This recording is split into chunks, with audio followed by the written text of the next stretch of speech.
A short time ago, the United States military began major combat operations in Iran.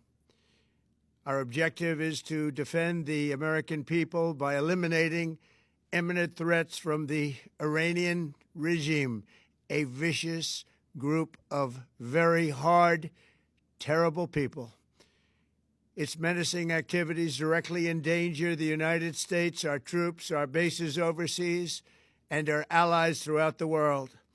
For 47 years, the Iranian regime has chanted death to America and waged an unending campaign of bloodshed and mass murder, targeting the United States, our troops, and the innocent people in many, many countries.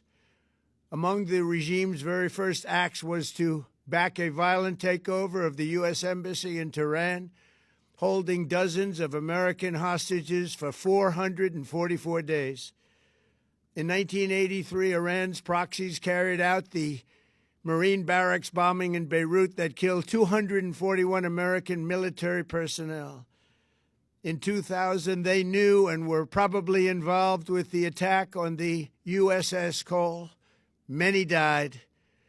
Iranian forces killed and maimed hundreds of American service members in Iraq. The regime's proxies have continued to launch countless attacks against American forces stationed in the Middle East in recent years, as well as U.S. naval and commercial vessels in international shipping lanes. It's been mass terror, and we're not going to put up with it any longer. From Lebanon to Yemen and Syria to Iraq, the regime has armed, trained, and funded terrorist militias that have soaked the earth with blood and guts. And it was Iran's proxy, Hamas, that launched the monstrous October 7th attacks on Israel, slaughtering more than 1,000 innocent people, including 46 Americans, while taking 12 of our citizens hostage. It was brutal, something like the world has never seen before.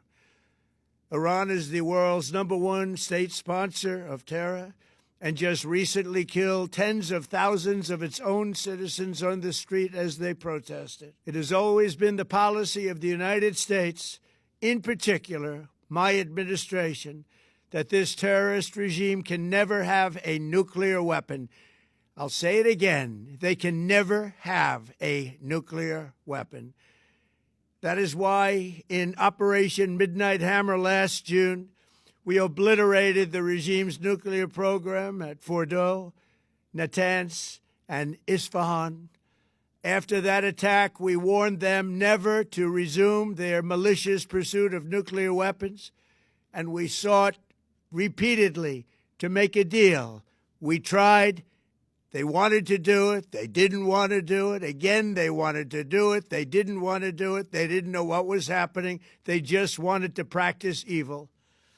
But Iran refused, just as it has for decades and decades. They've rejected every opportunity to renounce their nuclear ambitions, and we can't take it anymore. Instead, they attempted to rebuild their nuclear program and to continue developing long-range missiles that can now threaten our very good friends and allies in Europe, our troops stationed overseas, and could soon reach the American homeland. Just imagine how emboldened this regime would be if they ever had and actually were armed with nuclear weapons as a means to deliver their message. For these reasons, the United States military is undertaking a massive and ongoing operation to prevent this very wicked, radical dictatorship from threatening America and our core national security interests. We are going to destroy their missiles and raise their missile industry to the ground. It will be totally, again, obliterated. We're going to annihilate their Navy. We're going to ensure that the region's terrorist proxies can no longer destabilize the region or the world and attack our forces and no longer use their IEDs or roadside bombs, as they are sometimes called, to so gravely wound and kill thousands and thousands of people, including many Americans.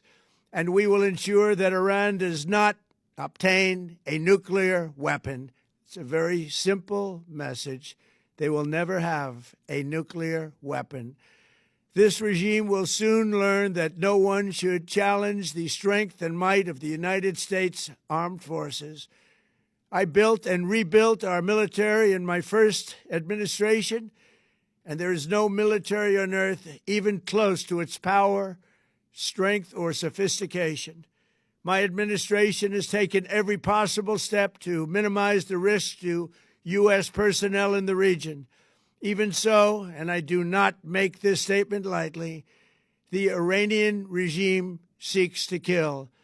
The lives of courageous American heroes may be lost, and we may have casualties. That often happens in war. But we're doing this not for now. We're doing this for the future, and it is a noble mission. We pray for every service member as they selflessly risk their lives to ensure that Americans and our children will never be threatened by a nuclear-armed Iran. We ask God to protect all of our heroes in harm's way, and we trust that, with his help, the men and women of the armed forces will prevail.